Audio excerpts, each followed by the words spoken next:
بسم الله الرحمن الرحيم الحمد لله وكفى والصلاة والسلام على من لا نبي بعده الحمد لله وحده. Toutes les louanges appartiennent à Allah subhanahu wa ta'ala. Allah subhanahu wa ta'ala qui est l'unique sans associé. Allah subhanahu wa ta'ala, c'est lui qui est digne d'adoration, celui qui nous a donné la vie. Allah subhanahu wa ta'ala, celui qui nous a donné ce iman. Allah subhanahu wa ta'ala, celui qu'on va rendre compte de nos actions le jour de Qiyamah. Et la salutation sur notre bien-aimé prophète Rasulullah sallallahu alayhi wa sallam, ainsi que sur sa famille, sur ses épouses, sur sa descendance, ainsi que ses compagnons radiyallahu anhum ajma'in et ceux qui les ont suivis jusqu'au jour dernier. Alhamdulillah, parmi les bienfaits qu'Allah subhanahu wa ta'ala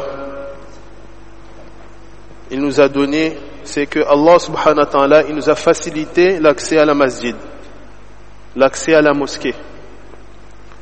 Dans beaucoup de villes de métropole, les musulmans n'y ont pas accès, c'est-à-dire ils n'ont pas de masjid,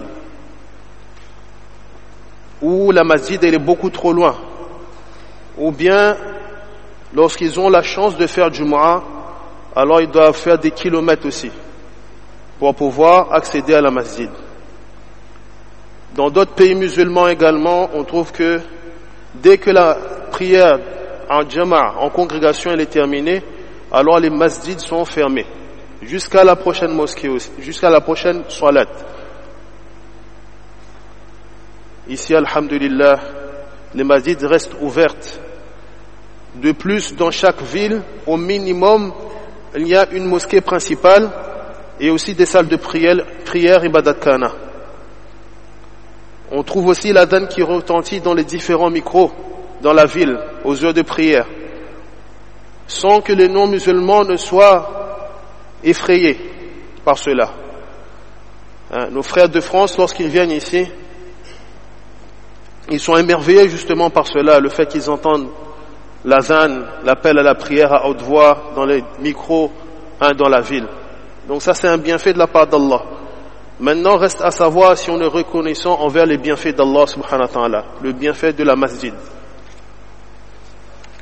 Ainsi aussi on va voir quel adab nous avons lorsque nous sommes dans la mosquée, dans la maison d'Allah subhanahu wa ta'ala. Car certainement notre comportement dans la mosquée reflète notre reconnaissance vis-à-vis des bienfaits d'Allah. Notre comportement dans la mosquée reflète notre reconnaissance vis-à-vis de ce bienfait de la masjid. Parce qu'il y en a d'autres, ils n'ont pas ce bienfait-là. Ils n'ont pas ce bienfait de venir tout le temps à la mosquée, de venir écouter des programmes le jour de Jumu'ah, etc. Nous, on a cette chance-là, alors comment on doit remercier Allah, comment on doit être reconnaissant. Concernant le bienfait de la masjid, Allah subhanahu wa ta'ala, il dit dans le Coran, en ce sens, A'udhu billahi minash shaitanir rajim, Bismillahir rahmanir rahim, Wa anna al-masajida lillahi fala tad'u ma'a Allahi ahada. Dans la sourate Al-Jinn, Allah subhanahu wa ta'ala, il dit que les mosquées sont consacrées à l'adoration d'Allah.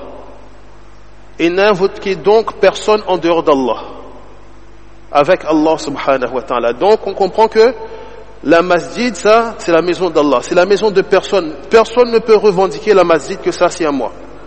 Omar ibn Khattab il dit en ce sens, Al-masajidu buyutullahi fil ard. Il dit que les mosquées sont les maisons d'Allah sur terre. Dans un autre verset, Allah subhanahu wa ta'ala parlant de l'objectif de la masjid. C'est quoi l'objectif de la masjid?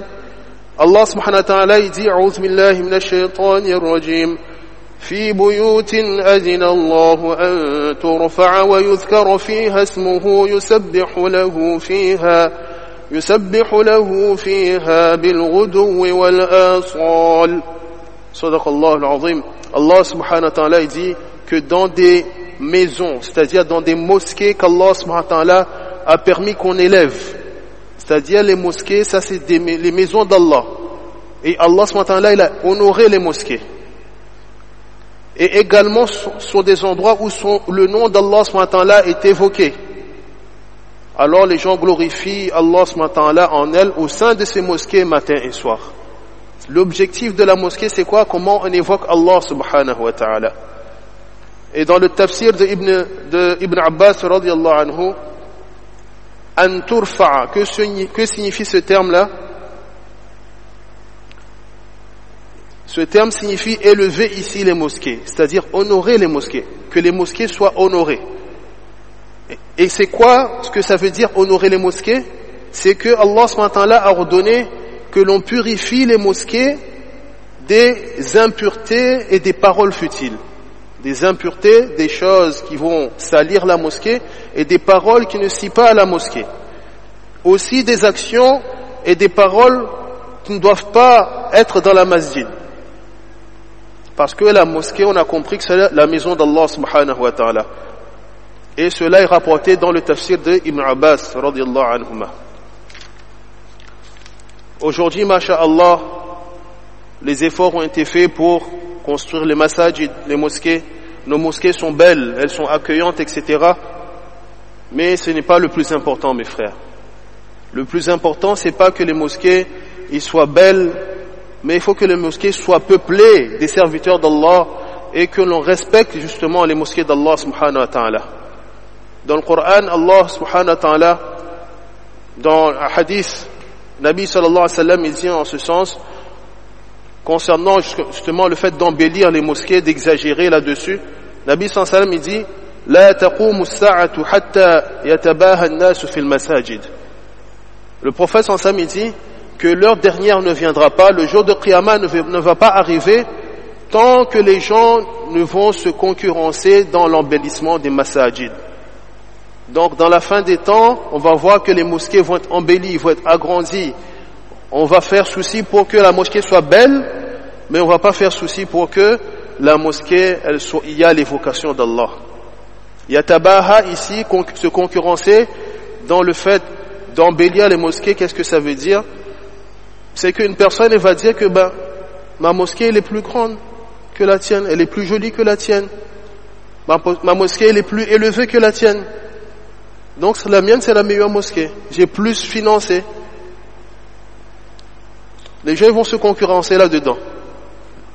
Vraiment, c'est vraiment triste quel contraste on a avec la masjid de Nabi sallallahu alayhi wa sallam.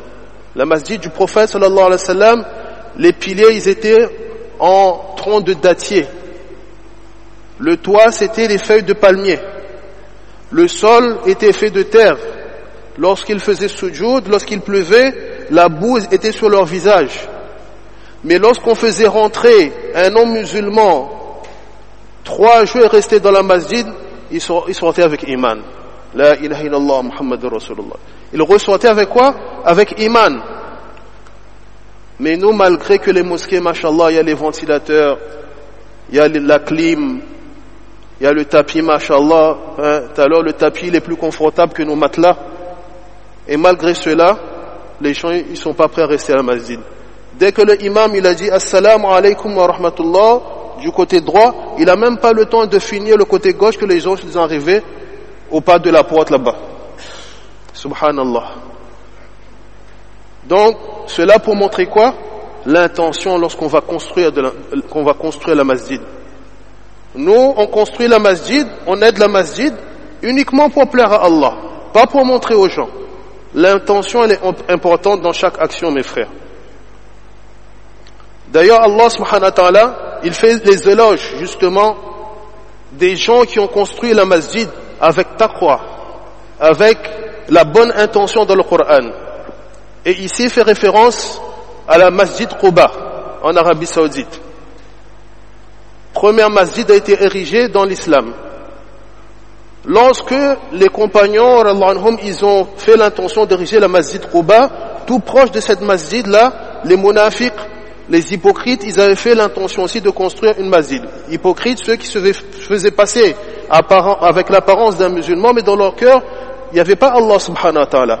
Donc eux aussi, ils ont construit une masjid. Et ils voulaient que Rasul sallam vienne dans leur masjid pour faire la prière aussi. Parce qu'ils reconnaissaient que Rasul sallam c'était un prophète, mais ils ne voulaient pas le suivre. Alors Allah subhanahu wa ta'ala il dit dans le Coran justement concernant cette masjid là, A'udhu billahi minash shaitanir rajim, la taqum fihi abada. La taqum fihi abada. Allah dit au prophète sallallahu alayhi wa sallam, ne te tiens jamais debout dans cette mosquée. Ne te tiens jamais debout dans cette mosquée.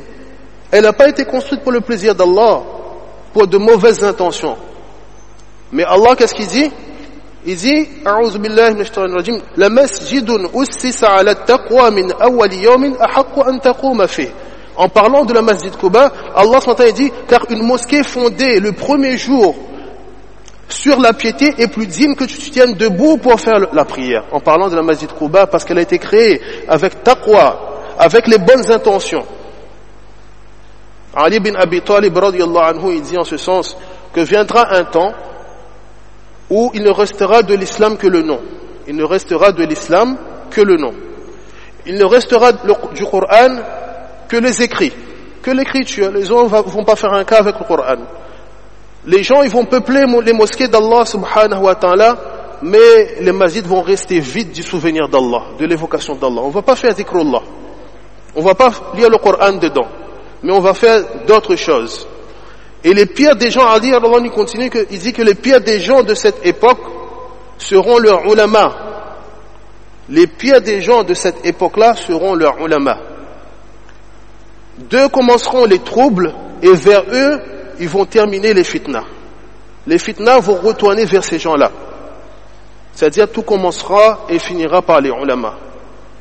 Ce que l'on comprend de cette parole de Ali radhiyallahu anhu, c'est quoi? C'est que le Coran ne sera plus lu. On ne fera plus l'évocation d'Allah subhanahu wa ta'ala.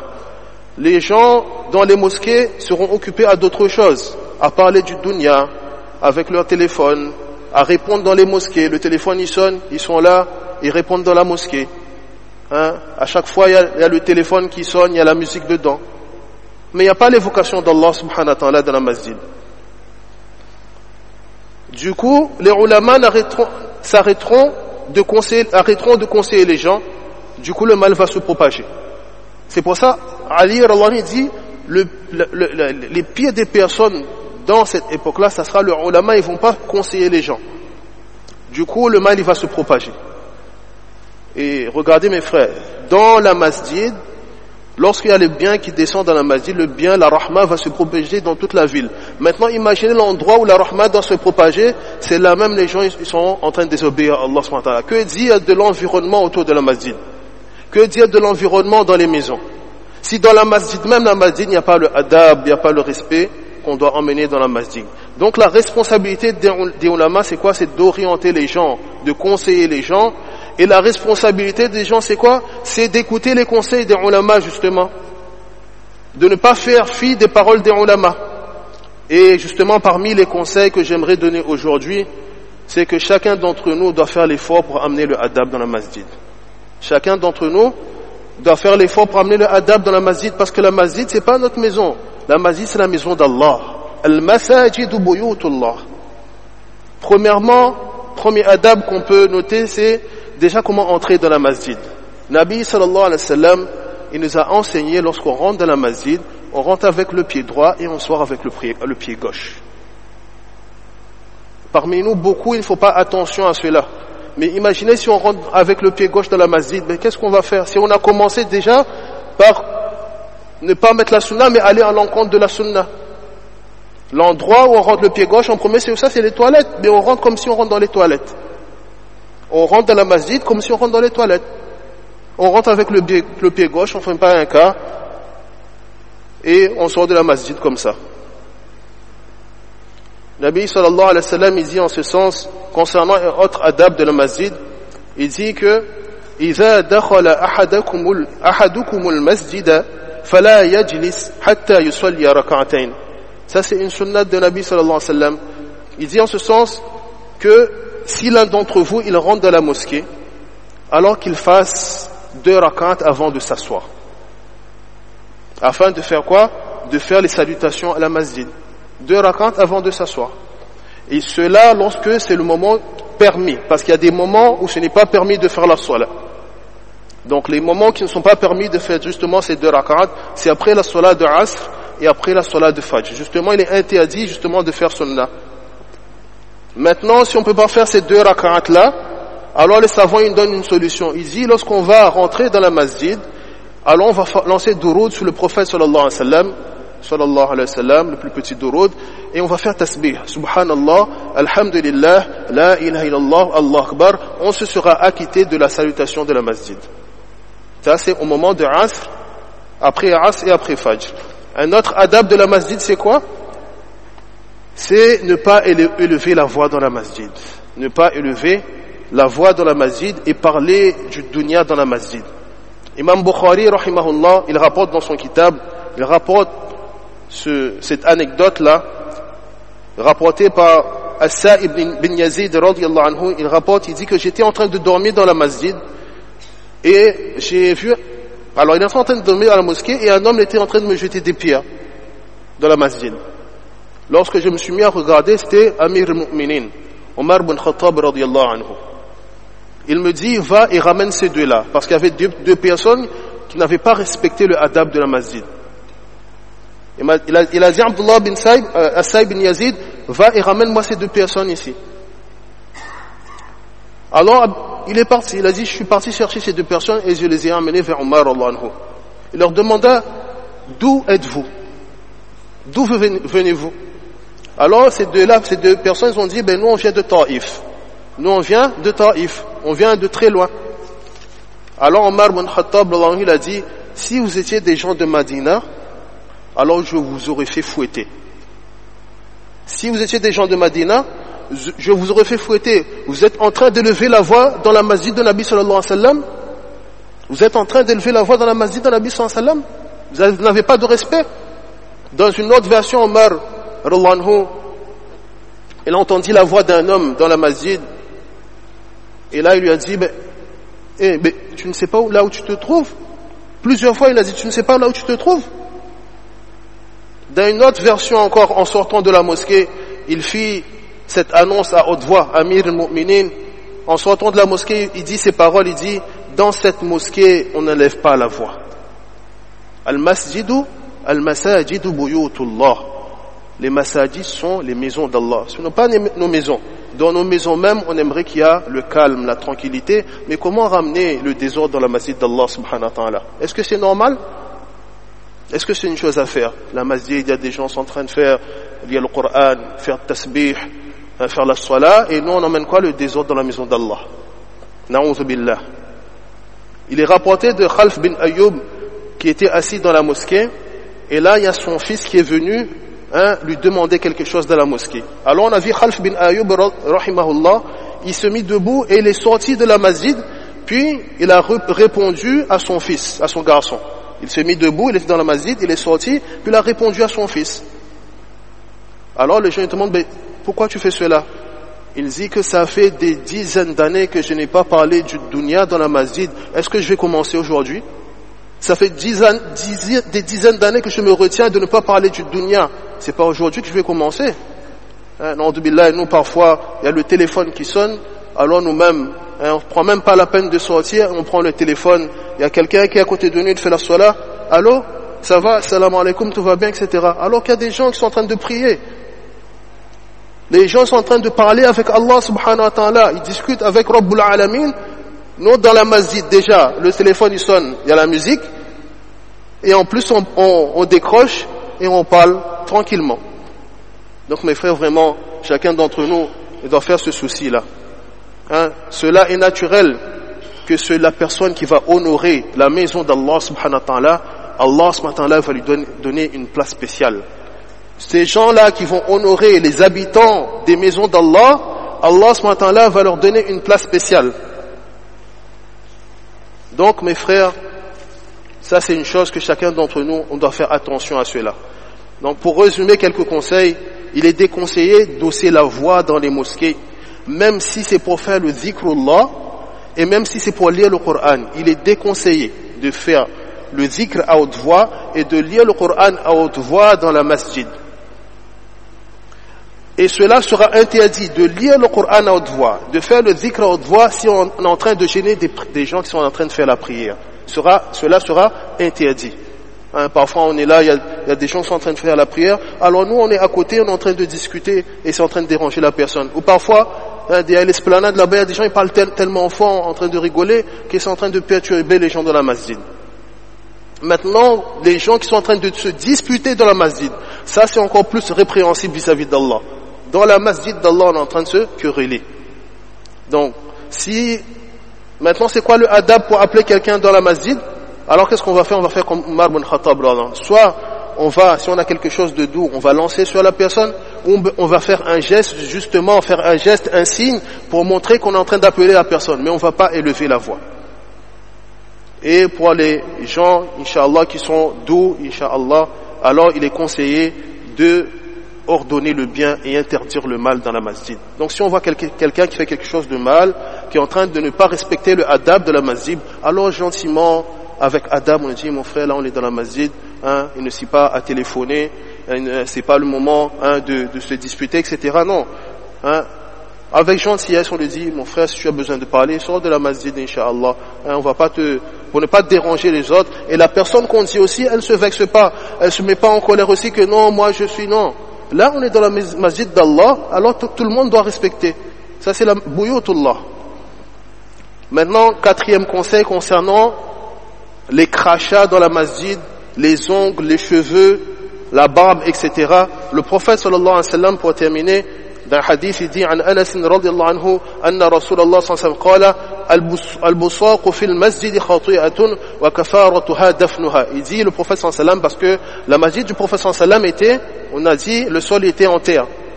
Donc le prophète sallallahu alayhi wa sallam, il dit que le fait de cracher dans la masjid, ça c'est un péché.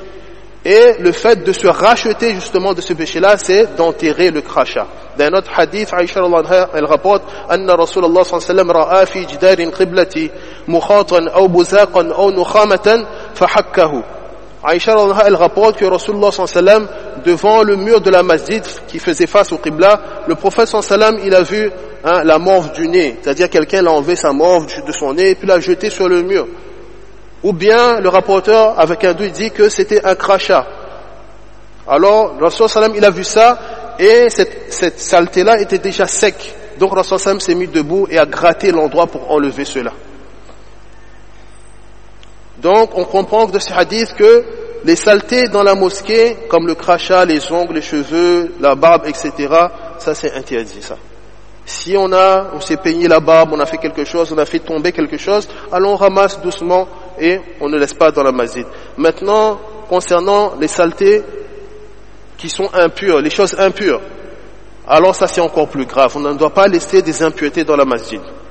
Celui qui jette une impureté dans la masjid a fait un péché et ce péché ne sera pas effacé, ne sera pas enlevé, c'est-à-dire l'ange va continuer à inscrire le péché tant que ce qu'il a laissé tomber dans la masjid, c'est encore dans la masjid. S'il a laissé depuis Fajr jusqu'à Aïcha, il a vu, mais tout ce laps de temps-là, le péché est en train d'être inscrit. Il est recommandé également pour cette personne de faire istighfar et de au plus vite enlever cette chose qu'elle a laissé tomber de la masjid. Maintenant, si la personne est partie, nous on a vu qu'il y a un cheveu et un ongle, alors c'est sunnah d'enlever cela. La personne qui a vu, elle aura des récompenses, elle a enlevé cela. Maintenant, si c'est une impureté, la personne a laissé une impureté, on n'a pas vu, nous on a vu, masha'Allah, alors c'est obligatoire d'enlever l'impureté de la masjid. Par la masjid, c'est quoi? Le fin mot de la masjid, c'est quoi? C'est que la masjid doit rester propre et d'évoquer Allah subhanahu wa ta'ala. Pour terminer, dans Tabrani, rahimahullah, il est rapporté d'Ibn Abbas, il a dit qu'il y avait une femme qui avait l'habitude de ramasser les saletés de la masjid. Cette femme-là, elle avait cette habitude, elle venait, elle nettoyait la masjid. Elle mourut et elle fut enterrée sans que Rasulullah sallallahu alayhi wa sallam ne soit informé. Lorsque Rasulullah sallallahu alayhi wa sallam il a dit, lorsque l'un d'entre vous vient à mourir, alors informez-moi. Et puis Rasulullah sallallahu alayhi wa sallam a fait la salat janaza. Malgré que la salat était déjà faite depuis la veille, Rasulullah il est parti dans le cimetière à faire la salat janaza de cette dame-là. Ensuite, il a dit que je l'ai vue au paradis à cause de ce qu'elle faisait, c'est-à-dire elle ramasser les saletés de la masjid. Mes frères, vraiment, chacun d'entre nous doit faire considération de cela. Al-masajid buyutullah, la masjid c'est la maison d'Allah, ce n'est pas notre maison. Chacun, il doit respecter ceux qui lisent, qui font le dhikrullah, qui lisent le Coran. On ne doit pas hausser le ton, hausser la voix dans la masjid, et on doit faire très très attention à cela, qu'Allah subhanahu wa ta'ala donne tawfiq de comprendre et de pratiquer.